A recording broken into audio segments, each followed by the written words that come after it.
नमस्कार दोस्तों, स्वागत है आप सभी का आपके अपने YouTube चैनल एनपी कॉन्सेप्ट में। देखिएगा दोस्तों, हम चर्चा कर रहे थे आपसे, वो कर रहे थे प्रतिशत के बारे में। और प्रतिशत में हमने दोस्तों 9 पार्ट पढ़ लिए हैं और आज जो पार्ट में हम जो चर्चा करेंगे वो विशेष सवाल होंगे हमारे पास में, लेकिन थोड़े से डिफरेंट होंगे। ठीक है, लगभग मैं आपको हर सवाल से मुलाकात करवाऊंगा दोस्तों, और इसी तरीके से हमारे वीडियो को लगातार देखते रहिएगा। और अगर आपको हमारा वीडियो पसंद आते हैं दोस्तों तो चैनल को सब्सक्राइब करें, शेयर करें और लाइक जरूर करें। ठीक है, तो देखेंगे दोस्तों, इसी तरीके से हम बढ़ते हैं सवालों की तरफ। तो ये आपके सामने पहला सवाल, ठीक है, बोल के बता रहा हूं दोस्तों। इस पहले सवाल के अंतर्गत जो हमारे पास में 2-3 तरीके के सवाल बढ़ेंगे, वो सारी चीज मैं आपको निकाल के बताऊंगा। वो है ए की आय बी की आय से 30% अधिक है, बी की आय सी की आय से 20% कम है।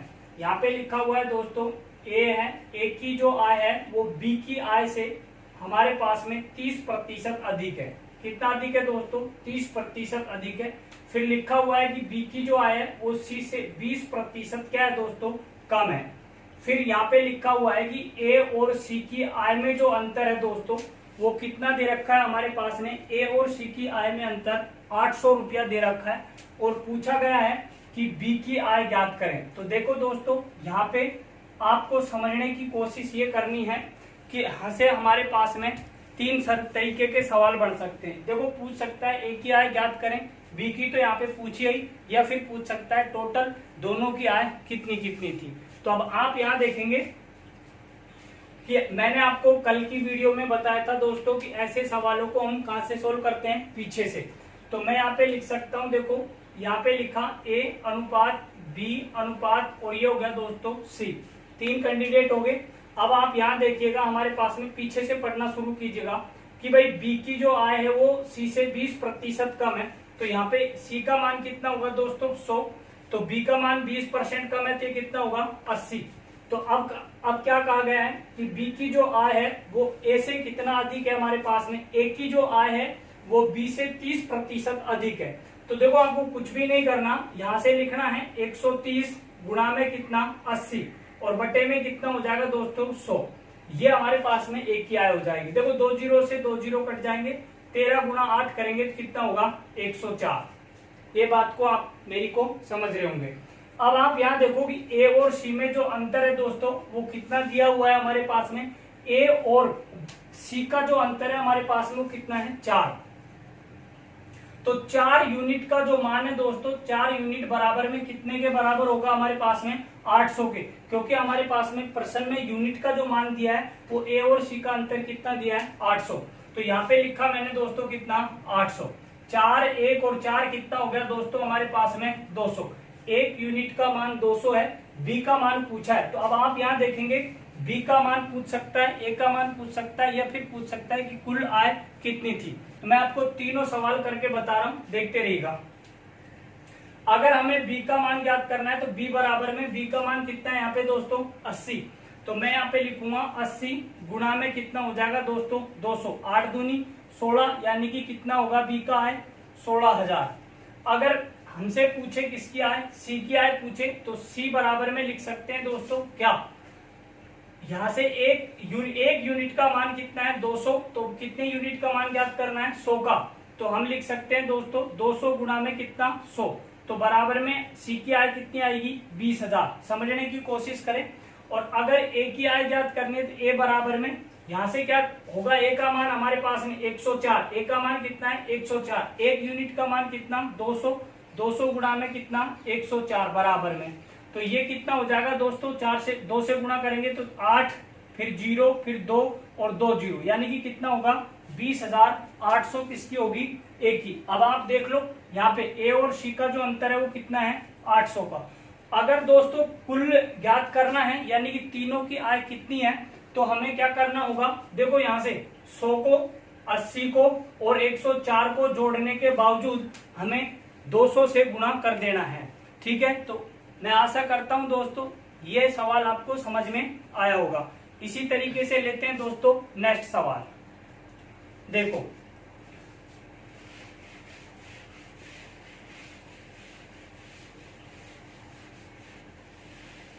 अब अगले सवाल के अंतर्गत लिखा हुआ है दोस्तों हमारे पास में, एक ऑफिस में 65% लोग चाय पीते हैं और 55% कॉफी पीते हैं, तो कितने प्रतिशत व्यक्ति केवल चाय या केवल कॉफी या दोनों पीना पसंद करते हैं। देखो छोटे लेवल के लिए अच्छा क्वेश्चन है दोस्तों, समझने की कोशिश करें। यहाँ पे हमारे पास में दिया है एक ऑफिस है, ऑफिस के अंतर्गत 65% लोग जो हैं जो टी मतलब चाय पी रहे हैं, 65% लोग चाय पी रहे हैं। लेकिन आगे कहा गया है कि कॉफी पीने वाले जो बंदे हैं वो कितने हैं, 55% हैं। ठीक है दोस्तों, अब आप यहाँ देखो कि कोई भी चीज होती है हमारे पास में या फिर कोई भी समूह होता है तो उसका जो मान होता है वो कितना होता है, 100% होता है। कितना होता है दोस्तों, 100%। अब यहाँ देखेंगे कि अगर मैं इन दोनों को जोड़ूं तो यहाँ पे देखो टोटल परसेंट कितना हो गया हमारे पास में, 10 और 11 यानी कि 120% हो गया। लेकिन परसेंट तो हमारे पास में कितना होता है, 100।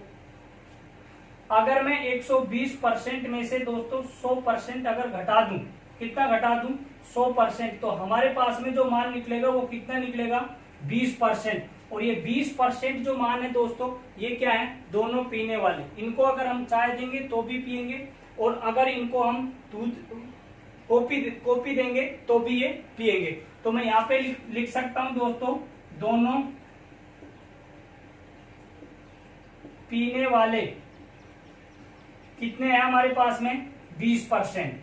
दोनों पीने वाले कितने हैं दोस्तों, 20%। अगर हमें ज्ञात करना है कि केवल व केवल चाय पीने वाले, तो मैं यहाँ पे लिखूंगा टी बराबर में। तो देखो चाय पीने वाले कितने हैं दोस्तों, 65। तो अगर मैं 65 में से दोस्तों कितना घटा दूं, 65% में से 20% अगर घटा दूं तो मेरे पास में केवल व केवल पीने वाले चाय 45% व्यक्ति होंगे। कितने होंगे दोस्तों, 45%। अगर हमें ज्ञात करना है कि कॉफी पीने वाले, केवल कॉफी पीने वाले व्यक्ति कितने हैं, तो कॉफी पीने वाले कितने हैं दोस्तों हमारे पास में, 55%। तो अगर मैं 55% में से -20% अगर घटा दूं तो मेरे पास में जो कंडीशन बनेगी दोस्तों वो कितनी बनेगी, 35%। 35% व्यक्ति ऐसे होंगे जो हमारे पास में केवल व केवल कॉफी पीते होंगे। तो इसी तरीके से हमारे पास में इन तीनों सवालों का आंसर आपके सामने है। तो आशा करता हूं दोस्तों ये चीज आपको समझ में आ रही होगी। और अगर आपको हमारा वीडियो अच्छा लगता है दोस्तों तो चैनल को सब्सक्राइब करना है, लाइक और शेयर तो जरूर करना है। ठीक है, तो नेक्स्ट सवाल लेंगे, देखेंगे।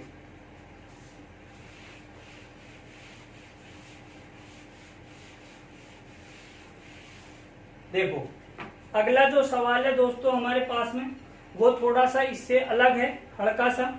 एक ऑफिस में 10% व्यक्ति ना तो चाय और ना कॉफी पीना पसंद करते हैं। 10% व्यक्ति दोस्तों ऐसे हैं हमारे पास में, 10% व्यक्ति ऐसे हैं जो ना तो हमारे पास में चाय पीते हैं और ना क्या पीते हैं दोस्तों, कॉफी।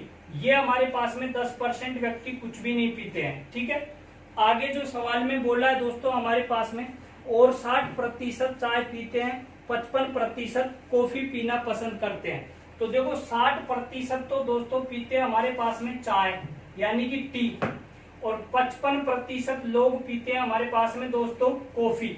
ठीक है दोस्तों, आगे लिखा हुआ है दोस्तों हमारे पास में पसंद करते हैं, तो कितने प्रतिशत दोनों पीना पसंद करते हैं, कितने प्रतिशत केवल चाय पीते हैं और केवल कॉफी पीने वाले व्यक्तियों की संख्या क्या होगी। तो ध्यान रखिएगा। देखो मैंने अभी आपको बताया था कि भाई हमारे पास में कोई भी चीज होती है या कोई भी समूह है, पीने वाले हैं नहीं पीने वाले हैं, जिनका जो समूह होता है वो कितने के बराबर होता है, 100% के बराबर होता है। तो यहाँ पे हमारे पास में टोटल सदस्य मान लेते हैं पीने नहीं पीने वाले कितने हैं, 100%। लेकिन भैया हमारे पास में 10% व्यक्ति ऐसे हैं जो कुछ भी नहीं पी रहे, ना तो चाय पी रहे और ना क्या पी रहे, कॉफी। तो 100% में से अगर मैं 10% घटा दूं दोस्तों तो ये मेरे को पता ये लगेगा कि 90% व्यक्ति ऐसे हैं मेरे पास में जो कुछ न कुछ या तो चाय या कॉफी दोनों में से एक पीते हैं। तो ये तो हो गया हमारे पास में, या तो पियेंगे ये टी और या पियेंगे क्या, चाय। बात को समझ रहे होंगे। उसके बाद में अब आप यहाँ देखें कि अगर मैं यहाँ से देखो टी चाय पीने वाले व्यक्ति कितने थे, 60%। लेकिन कॉफी पीने वाले व्यक्ति कितने थे हमारे पास में, 55%। लेकिन कॉफी और चाय दोनों पीने वाले यहाँ पे जोड़े तो कितना हो गया हमारे पास में 115%। लेकिन हमारे पास में 115% पीने वाले हैं क्या, चाय और कॉफी, लेकिन ओनली फॉर पीने वालों की संख्या कितनी है हमारे पास में 90%। लेकिन यहाँ पे हमारे पास में कितना आ रहा है दोस्तों 115%। अगर मैं यहाँ पे लिखूं, देखो इधर देखिएगा, दोनों पीने वाले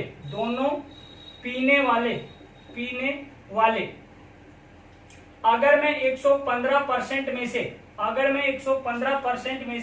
90% अगर घटाता हूं दोस्तों, तो मैं ये लिख सकता हूं कि 25% व्यक्ति ऐसे हैं जो हमारे पास में चाय व कॉफी पीते हैं।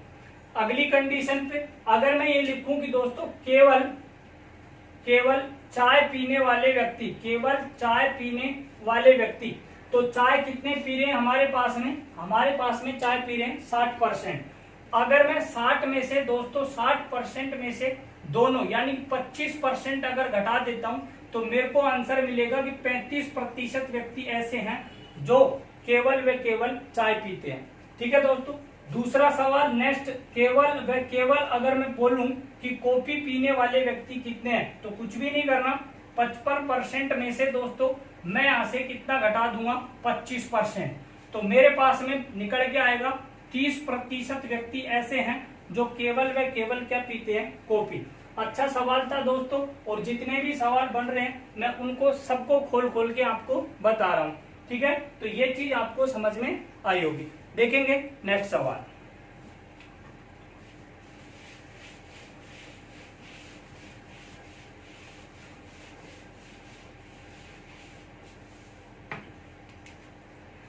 तो देखेंगे दोस्तों अगला नेक्स्ट सवाल में दिया हुआ है दोस्तों हमारे पास में, एक परीक्षा में एक विद्यार्थी 40% अंक लाता है। देखो एक स्टूडेंट है, एक विद्यार्थी 40% अंक लेके आता है। कितना लेके आता है 40% अंक लेके आता है। ठीक है दोस्तों, आगे लिखा हुआ है कि और 50 अंकों से क्या हो जाता है, फेल हो जाता है। 50 अंकों से क्या हो जाता है दोस्तों, ये बंदा 50 अंकों से फेल हो जाता है। अगली कंडीशन पे लिखा हुआ है दोस्तों हमारे पास में,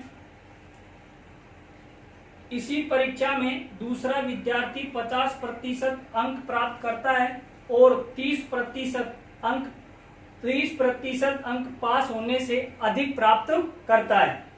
तो ज्ञात करें परीक्षा का पूर्णांक ज्ञात करें कितना था, परीक्षा का पूर्णांक कितना था ज्ञात करें। तो ये चीज आपको समझनी है। देखेंगे यहाँ पे जो कंडीशन लिखी थी दोस्तों कि भाई 50, एक दूसरा विद्यार्थी है वो 50% अंक प्राप्त कर रहा है और 50% अंक प्राप्त करने के बाद में 30 अंकों से क्या हो जाता है दोस्तों, फेल हो जाता है। पास होने से अधिक अंक प्राप्त करता है, मतलब पास होने से अधिक अंक प्राप्त करता है। देखो मैं आपको सुनाता हूं दोबारा से एक बार। एक विद्यार्थी एक परीक्षा में 40% अंक प्राप्त करता है और 50 अंकों से फेल हो जाता है। एक अन्य विद्यार्थी 50% अंक प्राप्त करता है और पास होने से 30 अंक अधिक प्राप्त करता है। तो ज्ञात करें परीक्षा का पूर्णांक कितना था।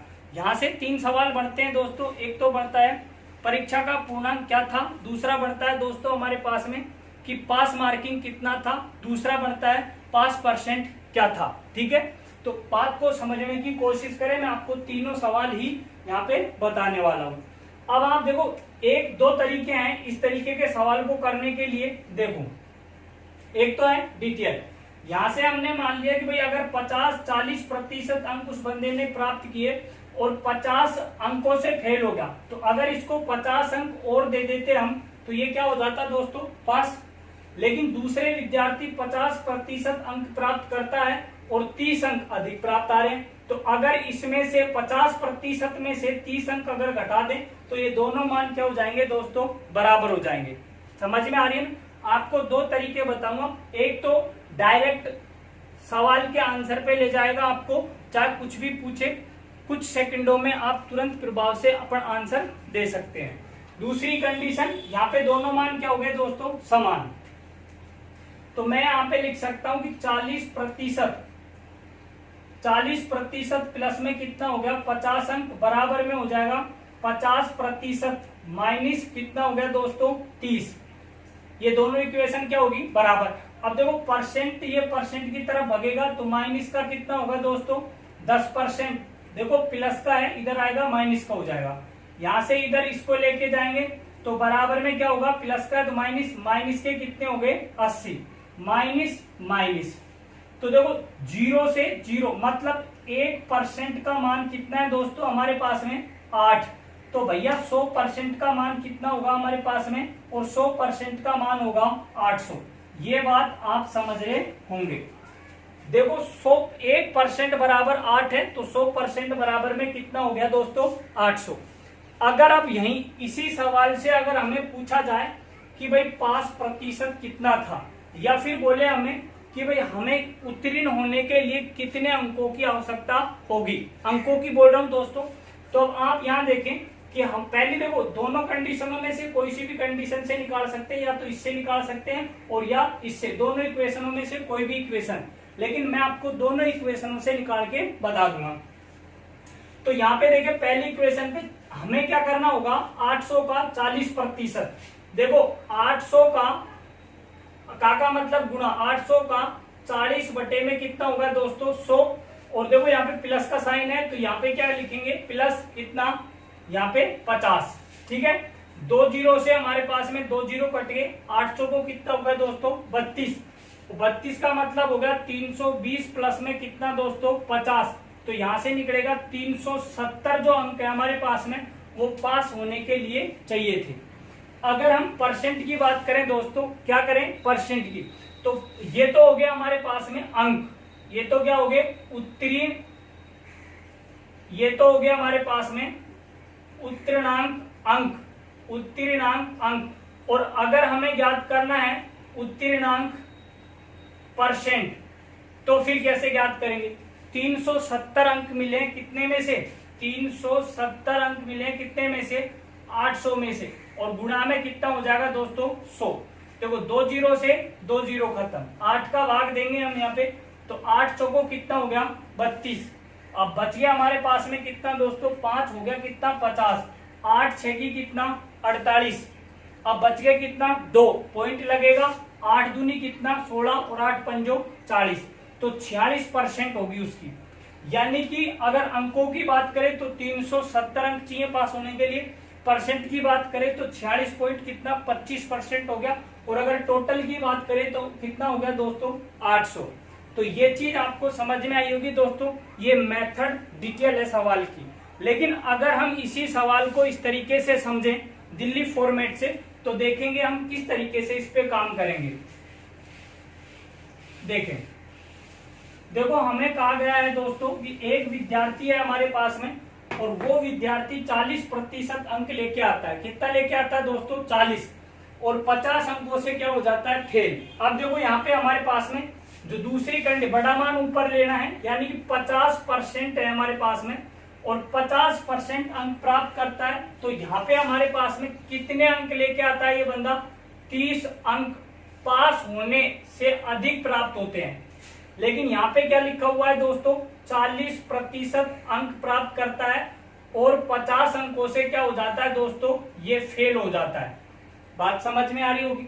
अब आपको यहां से क्या करना है, देखो अगर हमारे पास में फेल और पास की कंडीशन हो तो ये कंडीशन क्या हो जाएगी प्लस, लेकिन ये हमेशा क्या होगी माइनस।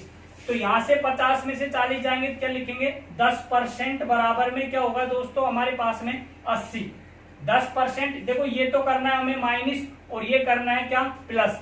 अगर हमारे पास में पास कोमा फेल अगर होगा तो क्या करना है प्लस, फेल और पास होगा तो क्या करना है हमें प्लस, और अगर पास पास होगा तो क्या करना है माइनस, और अगर फेल फेल होगा तो क्या करना है हमें माइनस। ये चीज आपको ध्यान रखनी है। और ये चीज कहां से आई है, ये चीज अभी मैंने आपको बताई थी पक्षांतन करने पे होती है।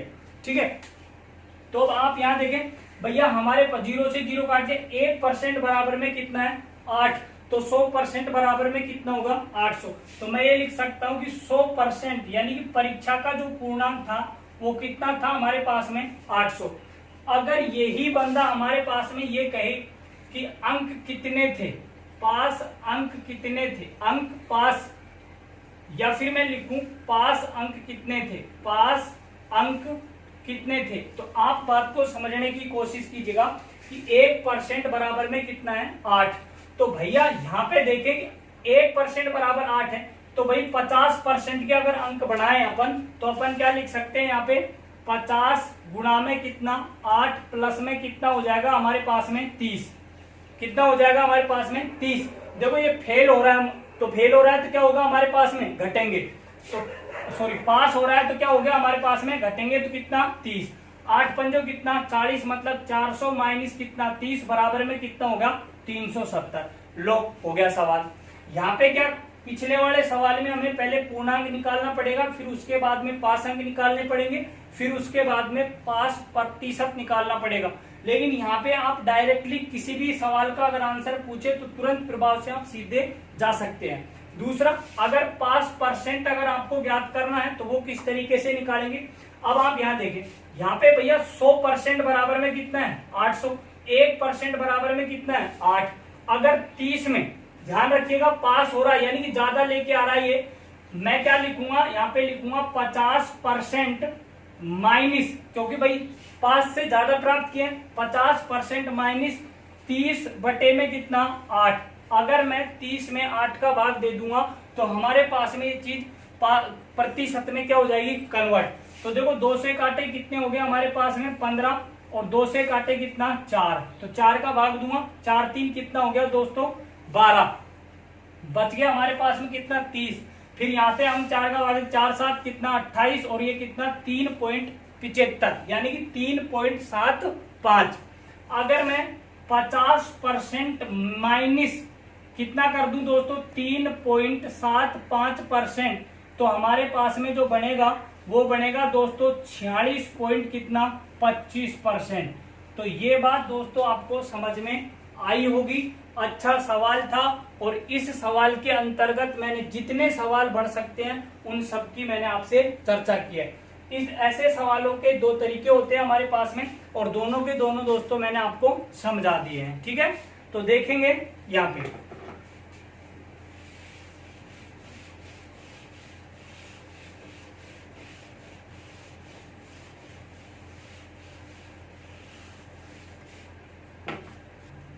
देखिएगा दोस्तों, अगर आपको थोड़ी बहुत हल्की फुल्की अगर प्रॉब्लम है तो मैं आपको एक सवाल इसी तरीके का और ले रहा हूं, जिससे आपका ये कॉन्सेप्ट क्लियर हो जाएगा। और लगभग हर प्रतियोगिता परीक्षा में यहाँ से सवाल पूछा जाता है दोस्तों। तो देखिएगा, एक परीक्षा में एक विद्यार्थी 36% अंक प्राप्त करता है और 32 अंकों से फेल हो जाता है। तो मैं डायरेक्ट बताऊंगा दोस्तों, ध्यान रखिएगा, 36% अंक प्राप्त करता है एक बंदा, और हमारे पास में कितने अंकों से फेल हो रहा है 32 अंकों से। 32 अंकों से वो बंदा क्या हो गया दोस्तों फेल हो गया। आगे फिर लिखा हुआ है कि इसी परीक्षा में एक दूसरा विद्यार्थी 48% अंक प्राप्त करता है और 64 अंक पास होने से अधिक प्राप्त करता है। तो 48% लेके आता है और पास होने से 64 अंक अधिक प्राप्त करता है। तो ये बात आपको समझ में आई होगी।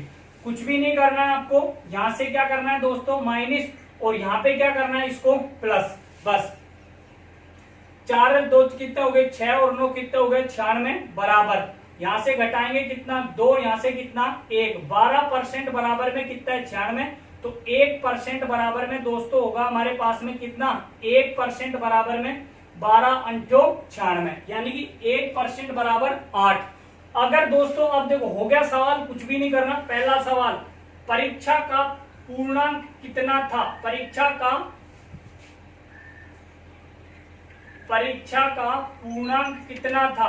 तो पूर्णांक की अगर बात करें तो भैया 1% बराबर में 8 है, तो मैं डायरेक्ट लिख सकता हूं दोस्तों 100% बराबर में कितना 800। ये तो हो गया आपका पूर्णांक। दूसरा सवाल, एक एक लाइन के सवाल है।